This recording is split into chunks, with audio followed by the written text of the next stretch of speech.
Hello, welcome back everyone to the last session before lunch. Welcome back here at MotorWorld and also our remote participants in Zoom. Quick housekeeping, the Q&A will be at the end of the talk. I will be going around with a microphone, so keep your questions for then. And right after lunch, so catering will open immediately right after, in multiple stations, so disperse to keep lines short. And now to our fascinating trio of speakers. Debsankha Manik translates his physics background in complex systems to AI with, that protects user privacy and enables effective humans-in-the-loop network workflows, right? And Bernhard Altaner, drawing also from complex networks and systems physics research, explores how looking into AI's information processing actually might reveal something of our own brains. And Dibya Chakravorty is a Python generalist who also co-leads the AGI and Python meetups here in Munich. And his research interests are in reinforcement learning, continual learning, and the ARC AGI. They are united by a shared scientific interest, and let's give them a warm round of applause.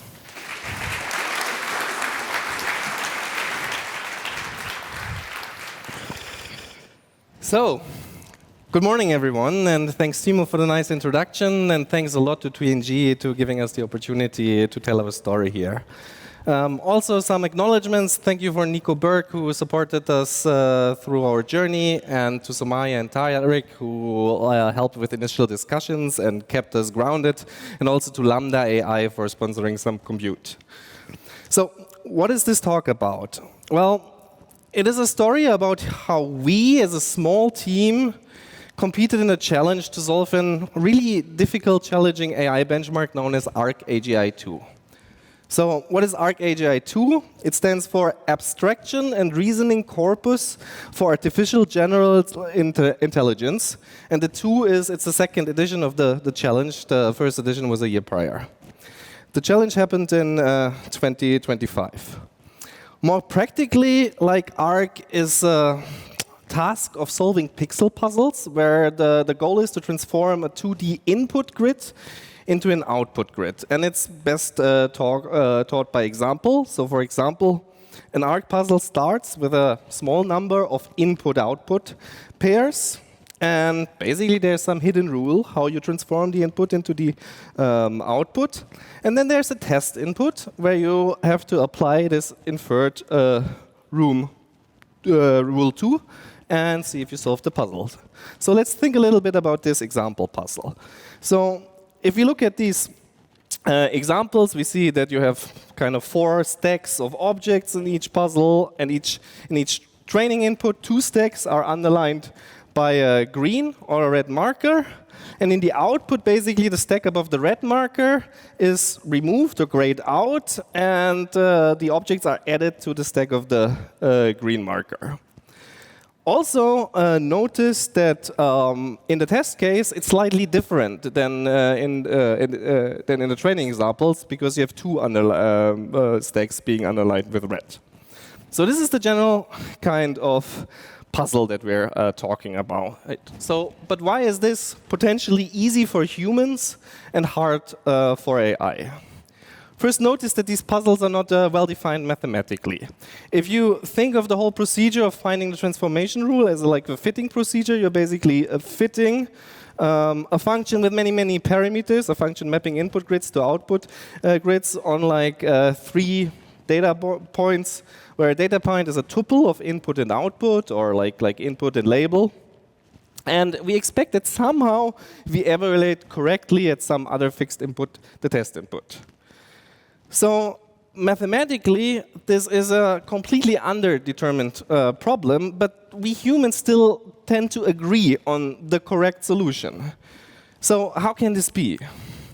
Well, note that already when we described the first example, we used some very core, high-level abstract concepts like stacks, like belonging to, like markers, like removing. And so there is these high-level concepts that we humans have that act as priors that are important for solving this puzzle.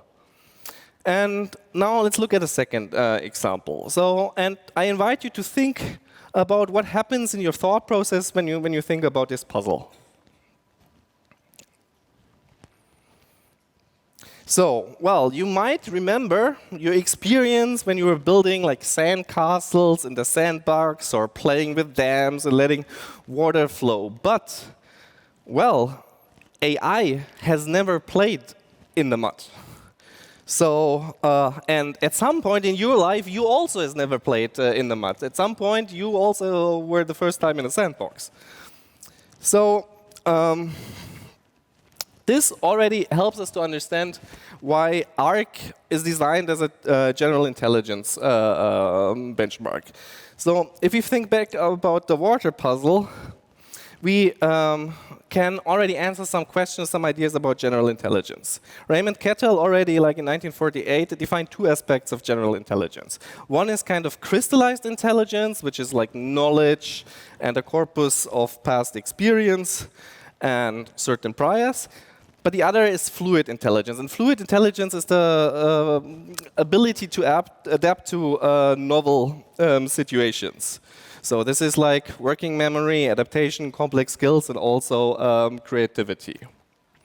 And this is probably how the fluid intelligence part is probably how you sharpened your sandcastle dam building skills in the sandbox all these years ago. So general intelligence combines knowledge with this kind of adaptation. And ARC AGI is actually designed to test this skill acquisition efficiency, which is a hallmark of fluid intelligence. And it requires in-context learning. It has never seen these puzzles before, so from just seeing these small examples, you have to, in context, learn this transformation. But there's an essential problem, right? So AI model weights are frozen during inference. So how could LLMs ever exhibit fluid intelligence? I'm not going to answer this question now. But let's now look at the state of the challenge in April 2025. Importantly, we see that ARC AGI is a two-dimensional challenge. So basically, on the x-axis, you have a logarithmic scale of cost per task, and on the y-axis, you have a score, which is the percentage of puzzles in the set that you solved. You see a lot of data on this slide. It's not so important. Let's just look at a couple of features. First of all, the grand prize, right? This is the topper left corner where you want to go. So you want to solve puzzles extremely efficiently, so extremely cheap, and you kind of want to solve them to above human standard, human average standard. We see also here for ARC AGI 1, which is represented by these circles. Many things have been submitted, but it was not essentially solved back then. We have some good scores, and actually the team winning the competition is the architects here. But we also see there's some new submissions which score even higher, and these are the reasoning models that just came out from OpenAI. They released after the competition ends, but so they're still in there, but they didn't participate in that challenge. Secondly, ARC AGI 2 is represented by these like little triangles on the bottom. So what you see is that even frontier models, didn't really score beyond noise. So they were like 1, 2, 3%, but basically there was no signal here. Yeah. So that was the state when we decided, well, YOLO, let's just do it, challenge accepted. And we saw that reasoning models seemed like a very interesting way to scale compute during test time because of the chain of thought. And DeepSeek R1 has just, and its distillates have just been released. So our plan was that. Step 1, generate some synthetic data for this domain. Step 2, fine-tune a small open weights model and introduce reasoning like DeepSeek R1 with reinforcement learning, and then profit, obviously. And well, how hard could that be? And with that, I'll hand over to Dibbo, who tells you how hard it actually was.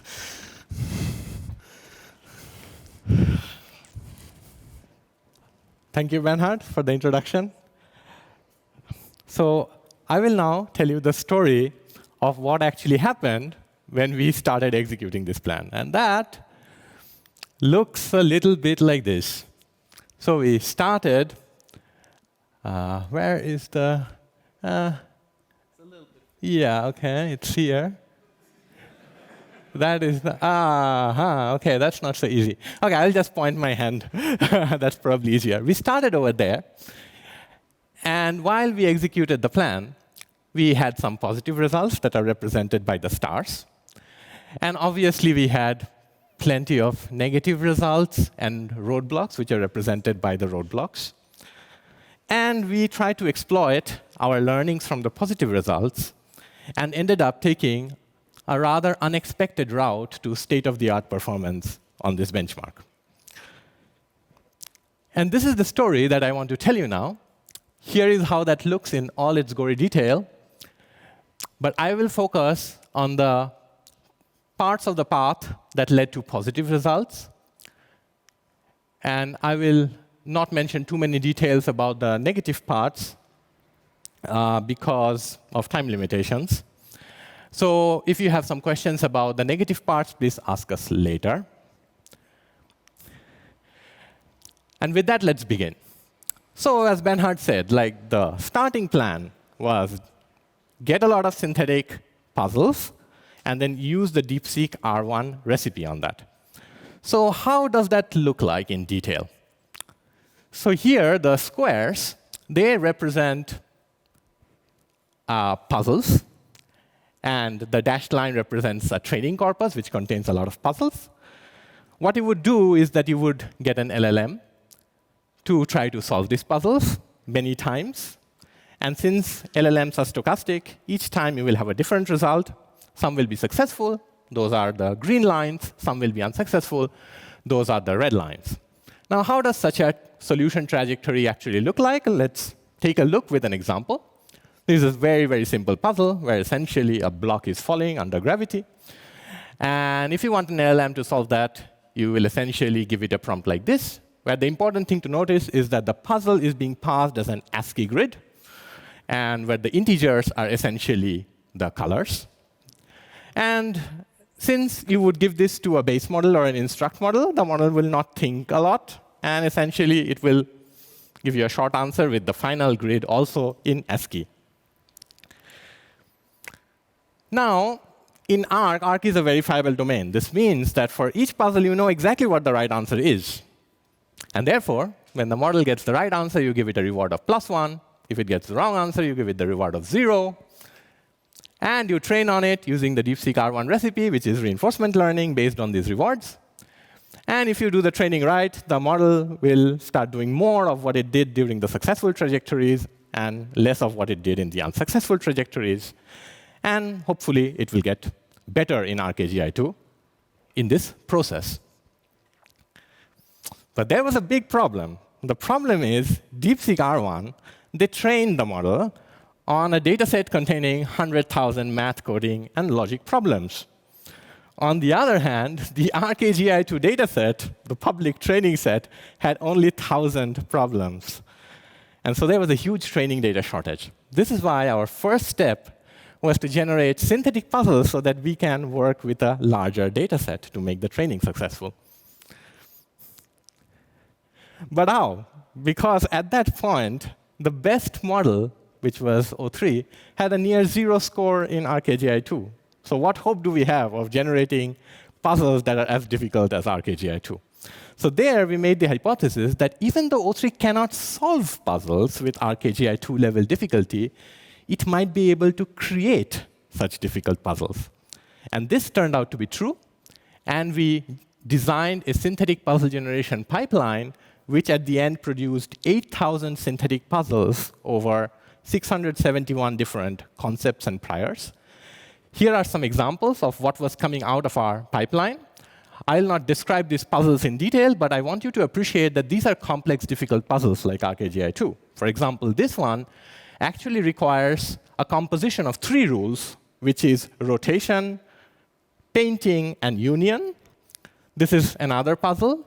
Here you have to apply a rule depending on the context, and how you apply it in context comes essentially from the legend that is on the left top corner. And then here is a puzzle where you have to apply a single rule, a placement-based rule, iteratively, almost like a jigsaw puzzle, in order to assemble like kind of a jigsaw puzzle. Now, what was unique about our synthetic puzzle generation pipeline was that we posed the problem as a program synthesis problem. So we didn't ask the model to generate puzzles as ASCII grids. Rather, we said that please give us a generate inputs function which generates the train and test input grids, and give me a transform function that implements the puzzle's transformation logic. The pipeline actually looked like this. It has 3 stages. The first stage was to come up with the puzzle idea. The second stage was to crystallize that puzzle idea into a specification. And the third step was to implement these 2 functions.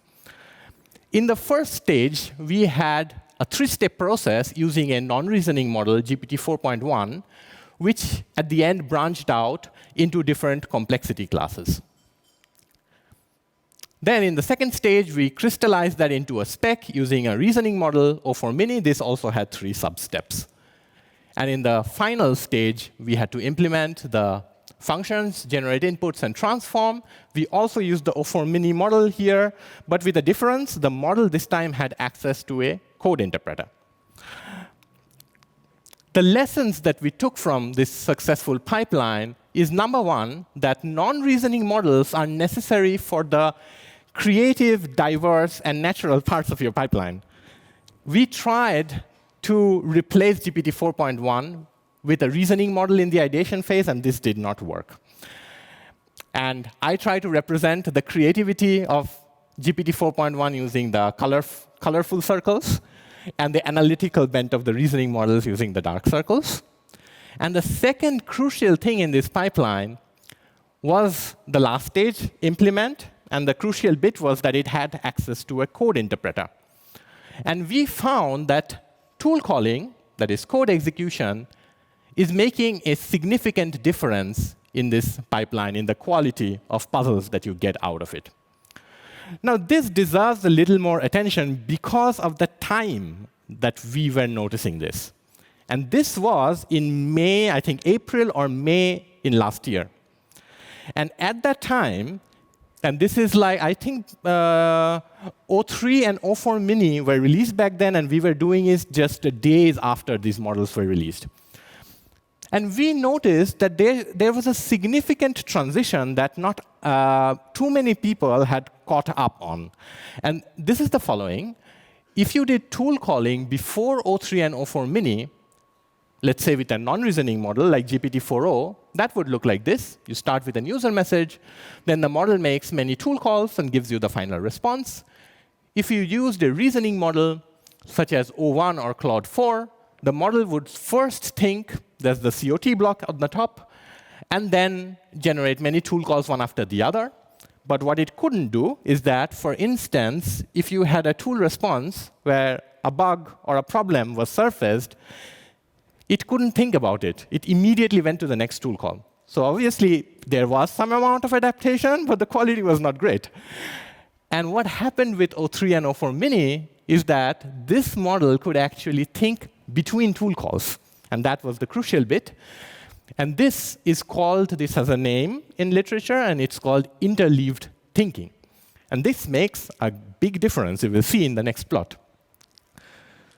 So what interleaved thinking actually achieves is that it scales test time compute. And it is known that if you have a hard problem, the way to attack that is by scaling test time compute. And test time compute maps almost directly to the amount of output tokens that a model produces. And here I show you the output tokens that are produced by different stages in the pipeline. The interesting bit is that the specification part also used O4 Mini with high reasoning effort. The implement part also used O4 Mini with high reasoning effort. So the reasoning effort was not making the difference. The difference was coming from code execution and interleaved thinking. And you can see this is a large difference. This is an order of magnitude. So once you see this, it is very hard to unsee this. That's exactly what happened to us. And we realized if this is working so well in puzzle synthesis, it probably also works very well in puzzle solving. So therefore, we changed our idea from following the DeepSeek R1 recipe, where the trajectories are purely text, and we wanted to do this instead, where the trajectories are not just text, but text and code execution interleaved with each other. And this paradigm is called agentic RL.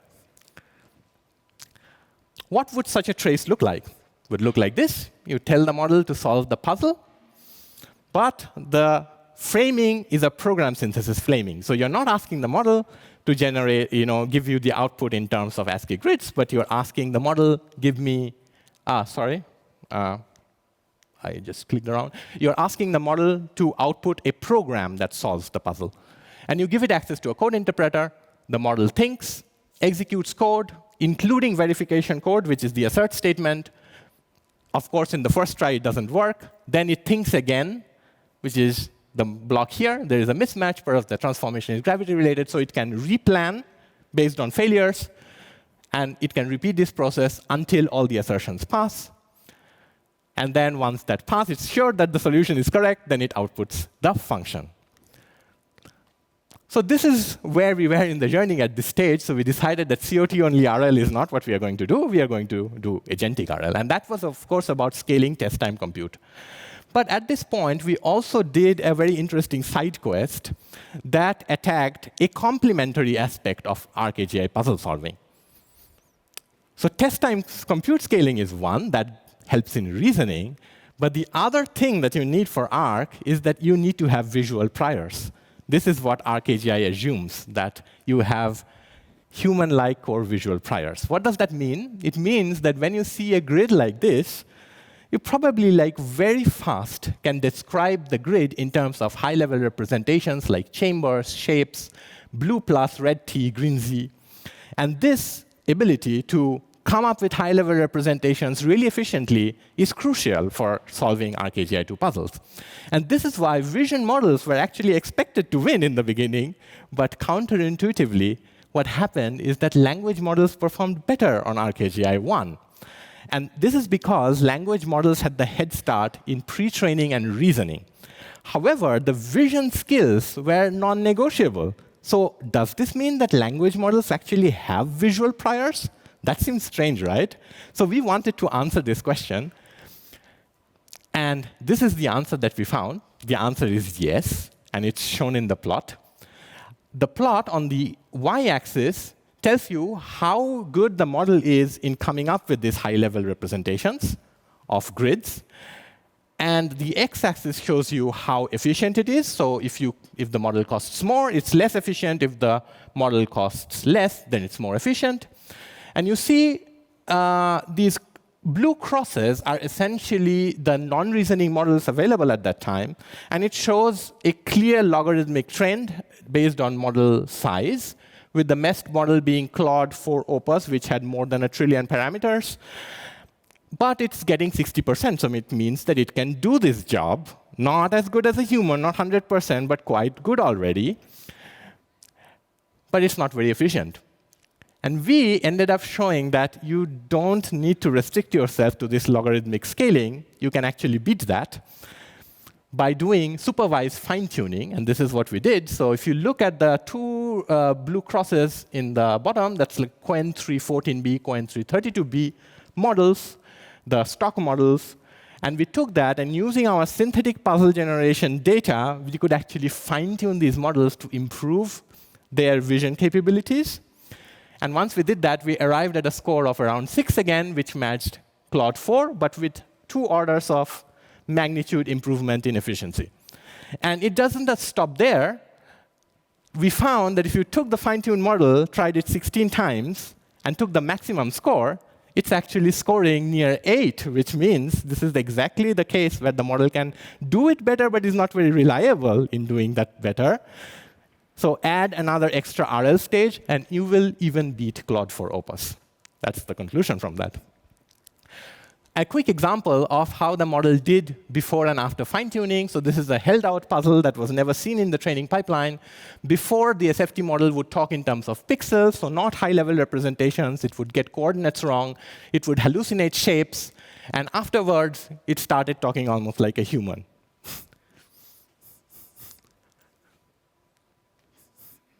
So the lesson that we took away from this is that text seems to be an extremely rich medium, which can be used to teach about even other sensory modes.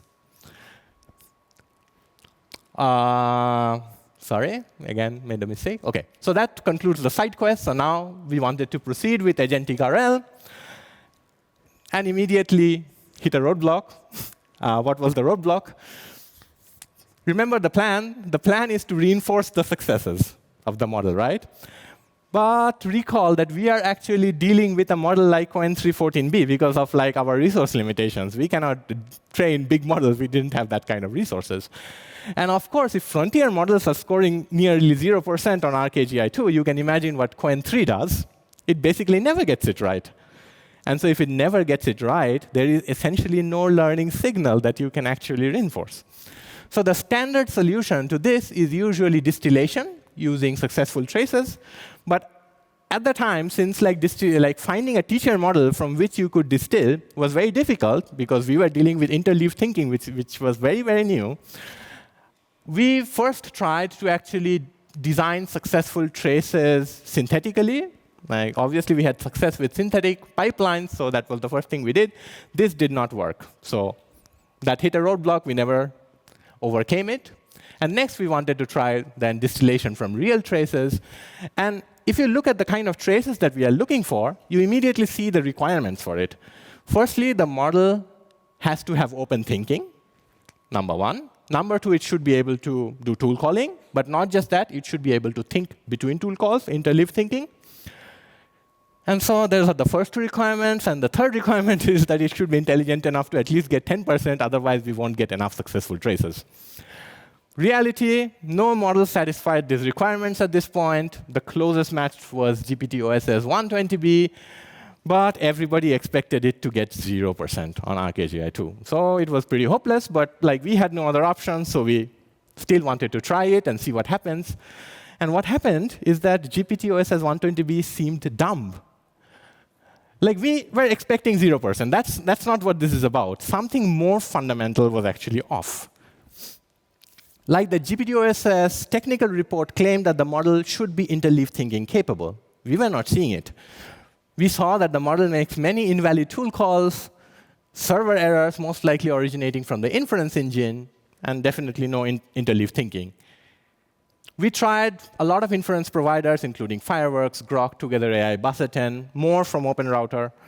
When that didn't work, we dropped one level lower into inference engines like VLLM and SGLang, running them on H100, GH200 GPUs. But no matter what we tried, same symptoms, always the same symptoms. So at that time, we had a hunch that maybe this is happening due to the Harmony chat template. For those in the audience who don't know what a chat template is how a model formats and demarcates the various message blocks that you see in the API, like system messages, user messages, etc., tool calling messages. And what happened is that at that time, the existing standard for doing this was ChatML, and OpenAI did not follow it. They basically wanted to roll their own, so GPT-OSS was trained on a new chat template format called Harmony. And this format is quite different from ChatML. I showed ChatML and Harmony side by side. I won't go into the details. You can ask during the question answers if you want. But I just want you to appreciate how different they look visually. So I will take you through the different kinds of messages: system message, user message, reasoning, tool call preamble, tool call, tool response, final assistant message. It's quite different. And our hunch was that essentially that VLLM and SGLang had wrong implementations of Harmony. And the hypothesis was that the inference providers like Fireworks and Grok, they were probably using these inference engines under the hood and therefore inheriting the same bugs. That's why the same symptoms everywhere. So we patched VLLM and started using our patched version. The moment we did this, the behavior changed. This shows the number of tool calls we were getting after the fix from GPT-OSS per puzzle. And this is incredible. You can see that the model was making up to 400 tool calls per puzzle. And this is, in fact, even better than O3 and O4 Mini, what we saw in our puzzle generation pipeline. And when we ran GPT-OSS on the full ARC AGI 2 evaluation set, it performed unexpectedly well. Precisely, it got 25%. And we realized that we actually don't have to train models anymore. These models are already very good. It's only that the community has not caught on to the right way of using these models on ARC AGI 2, which would be program synthesis with interleaved thinking. However, this result could have been a fluke, something GPT-OSS specific, so we had to replicate it, right? Reproduce it with other models. This is what we tried to do next. We took another open weights model, which is Minimax M2.1. We had to wait a little for this. Took a month until Minimax was released and supported interleaved thinking. When we tried it on Minimax, exactly the same kind of jump happened in percentage terms. These percentages are huge, like 400%, 4 times improvement in model performance.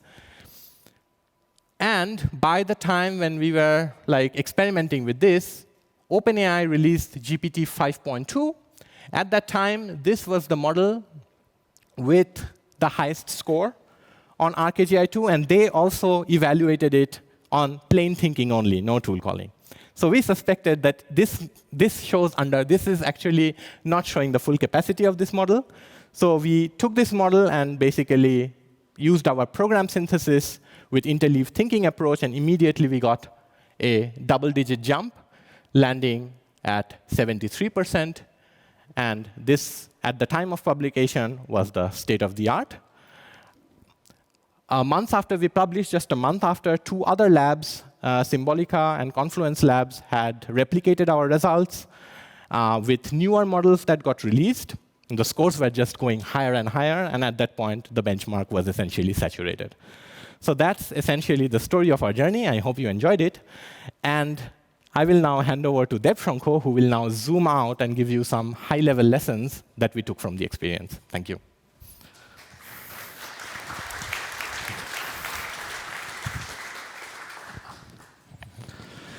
OK, Dibya has now taken you through this long journey we took last year, solving ARC AGI puzzles with LLMs. Now I'll take a step back and share with you how it felt being in this journey and what we learned. So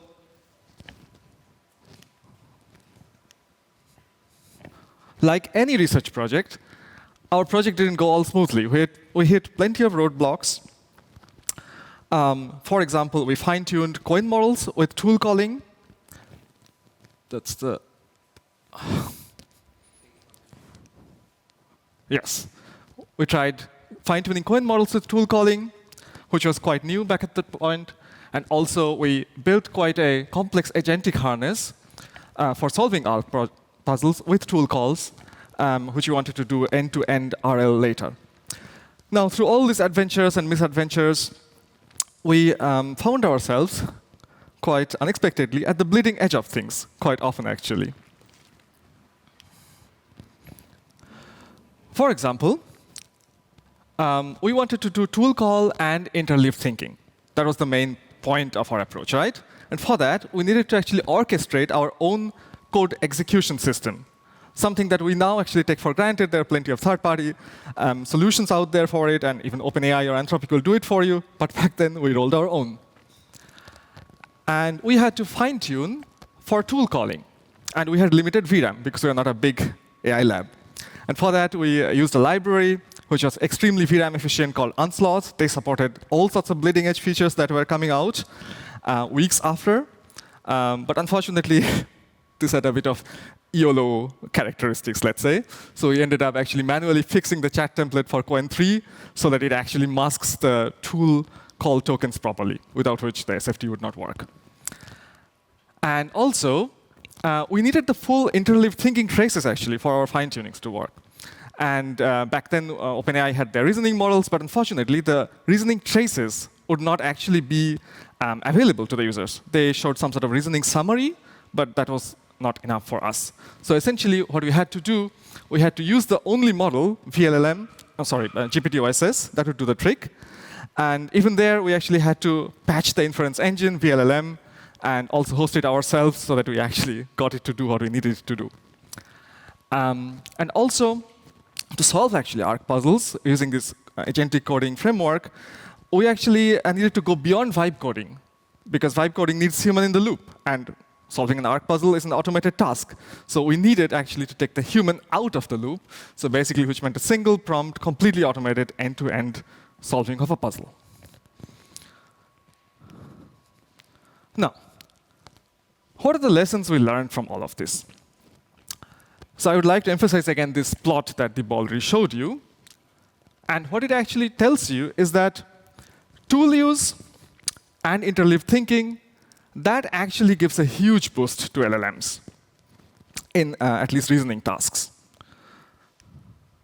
Now, the reason for that is very simple. Python or similar deterministic tools allow the LLMs to ground itself. It allows the LLMs to no longer hallucinate, or if it makes a wrong hypothesis, to figure out that it has made a mistake and replan. And that's really essential for novel benchmark problems like ARC AGI 2. And this was so surprising that the frontier labs, when they released their models, like GPT 5.2 or Claude Opus, they actually underreported the performance of their own models because they did not evaluate them with interleaved thinking. Second, small open-weight models actually do punch above their reputation. We found that GPT-OSS, which was not even on the leaderboard really, we could 4x its performance by simply letting it use a Python code interpreter. Next, synthetic data is cool. Fine-tuning is really great. We got really, really efficient vision models out of that. Vision capabilities out of that, but it's not magic. We had to be very careful for distribution shifts, because we are generating this synthetic data for fine-tuning using a model which actually knew the ground truth. That was the only way to generate this kind of data for us. And because it knew the ground truth, it never needed to take these wrong turns and figure out its mistake and recover from it. So because our ground truth data was like that, our SFT model never learned how to correct its own mistakes. So that was on the roadblocks we faced, which we did not recover from. Now, some practical take-home messages for anybody working with modern LLMs that I would like to share with you. First of all, don't over-engineer agentic harnesses. Complex harnesses tend to generalize poorly because different tasks, when they differ in complexity, requires different levels of thinking, different depths of thinking. And LLMs with reasoning and tool calling are actually pretty good at dynamically adapting the amount of reasoning that is needed for a task at hand. If you try to really micromanage the agent by telling it first do this, then do that, and so on, it actually hamstrings their natural ability to dynamically scale compute. Second, simplicity and verification loops are really powerful. If you tell the model how to deterministically evaluate whether it has reached its goal, that's a very powerful way to let it actually flourish. And that's also why models are still sometimes not as good at creative, open-ended tasks, because that's exactly what one cannot do. One cannot tell whether one has successfully completed a creative task sometimes. But this is where things get tricky. If this evaluation mechanism you use or give to the LLMs, if it's hackable, LLMs will probably hack it or find a shortcut to produce what it thinks it should do.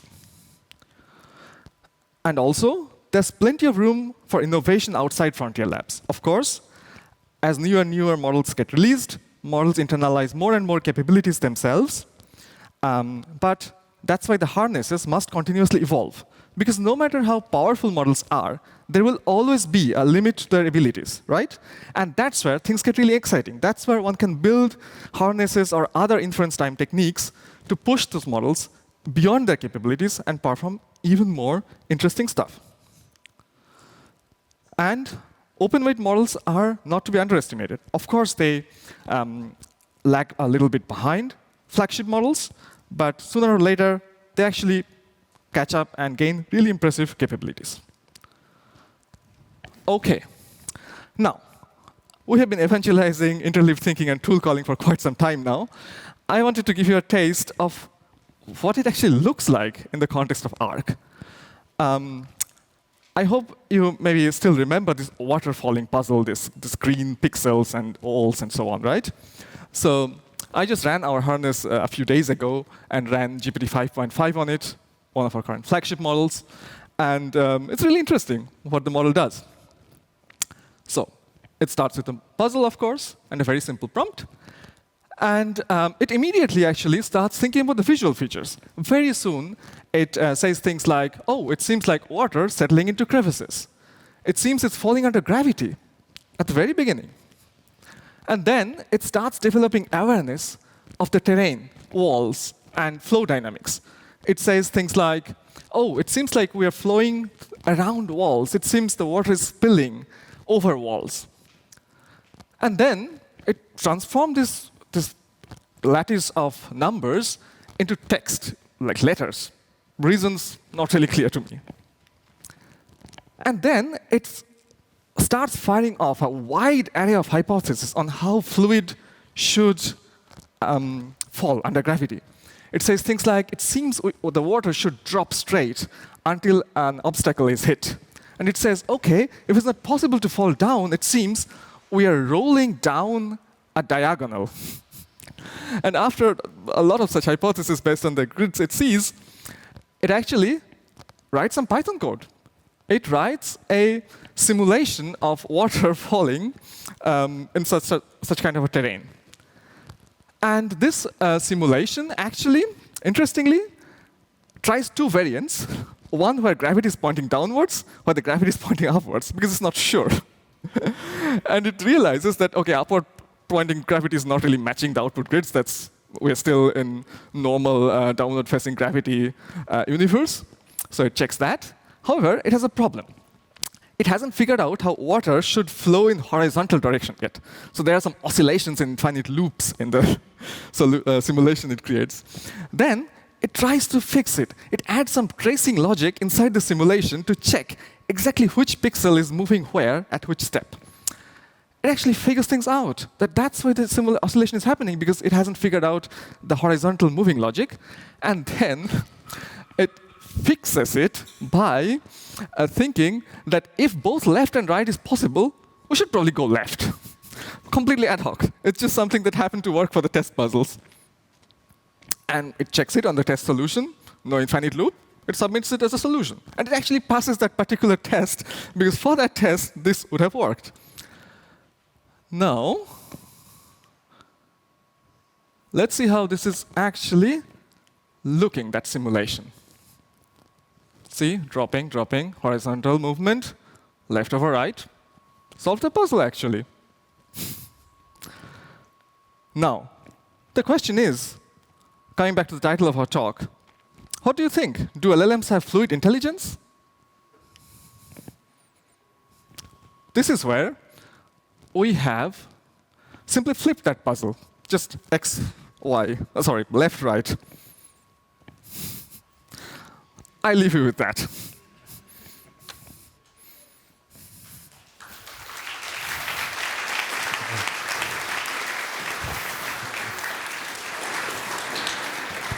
Yeah, I see already first questions, so keep them coming. Yeah, thanks for the great talk. Did you also look critically at the benchmarks themselves, the solutions? So my idea is, if your model forms a hypothesis of what the examples implicate, then it's possible that they don't find the same solution as the creators of the puzzle, I mean the benchmark puzzle. But then if you as a human think this is a sensible idea, then you would be tempted to say this is also a valid solution that's just not by the creators of the benchmark, and then the benchmark is wrong, and it would be a danger if you overfit to a benchmark that is not fully valid. So I'm not sure, like if so first of all, the private evaluation set of ARC is closed, so we don't know this, but we have the public evaluation set and the thing. And we're looking at quite many ARC puzzles, at least us humans, and also the AI seemed always really to agree one solution. It is like there was a lot of effort by François Chollet, who had designed this challenge, going into designing these puzzles, that there were that there was really one single solution, and it was tested also with human participants. So the situation that you mentioned never occurred to any of us. I actually may say something here. I have to move back to a lot of slides. Actually, you can do it here. Yeah. I want to show the chart where we show the logarithmic scaling of the visual capabilities. While he shows you the chart, what I observed is that, if you gave GPT-OSS this puzzle, actually we gave GPT-OSS this puzzle, and it also, probably in 10 attempts, it managed to solve it once. And if you looked at the solution traces, the things that it was thinking of were not really high-level human priors. It was thinking in a very different analytical manner. Still, it managed to solve the puzzle, which means that both are true, that these puzzles are not exactly constrained to one right answer. But at the same time, for many of these puzzles, the training examples constrain it enough that even if you're not thinking in terms of core human priors, you still land at the correct answer. So it's both. Maybe a quick addendum to that. I also let GPT-OSS solve the same puzzle, actually. It was fascinating. It didn't get that it's water at all. It just thought in terms of pixels, blue, black, and stuff like that. And it came up with a way to solve the puzzle simply based on conservation of colored blocks. It was really bizarre. It's not human at all, but it still did the job. And wanted to show you this plot because you can see that these models are not equal when it comes to their visual capabilities. So if you take a model from here somewhere and let it solve an ARC AGI puzzle, the way it would solve it would look very different. The hypothesis it would be making would look very different from this end of the spectrum. You mentioned that open weight models are getting closer and closer and catching up over time. Do you think that is a time issue, and if we froze just the big AI labs for a year, they would catch up fully, or is it more nuanced?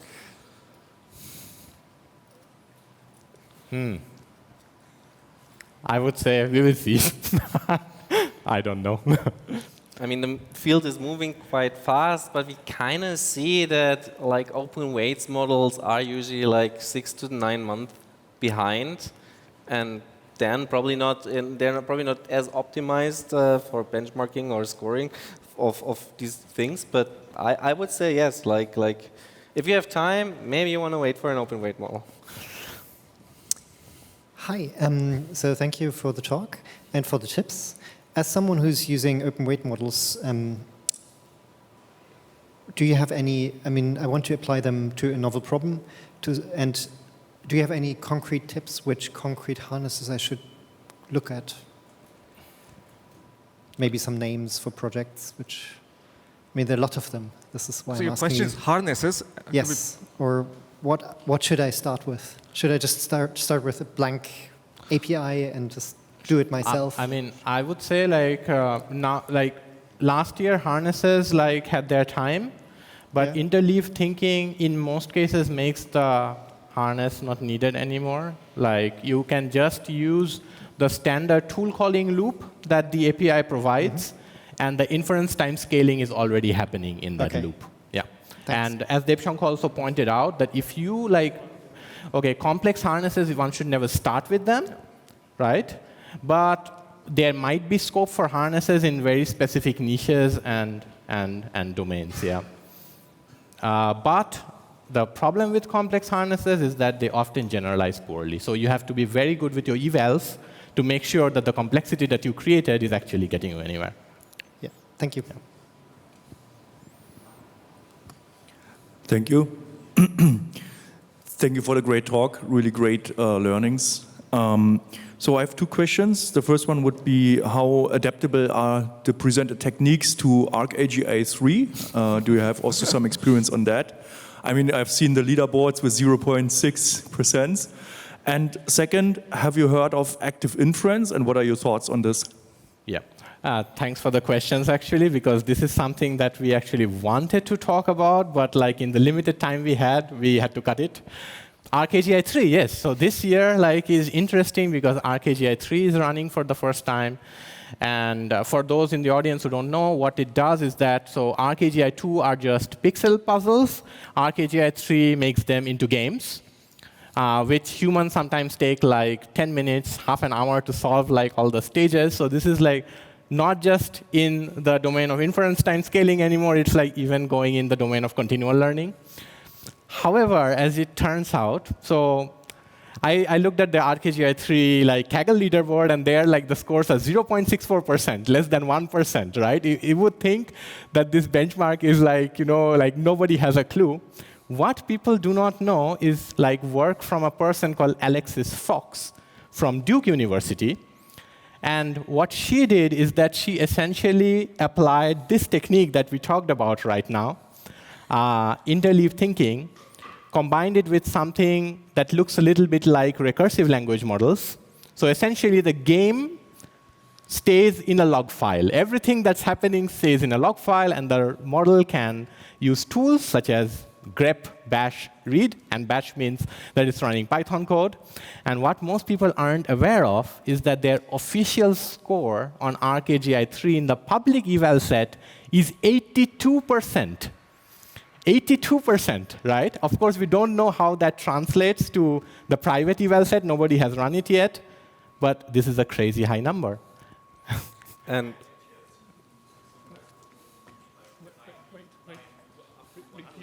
please repeat. Yes, excuse me. Yes, I actually have seen guys who reached already 98 to 100%, which is really tremendous.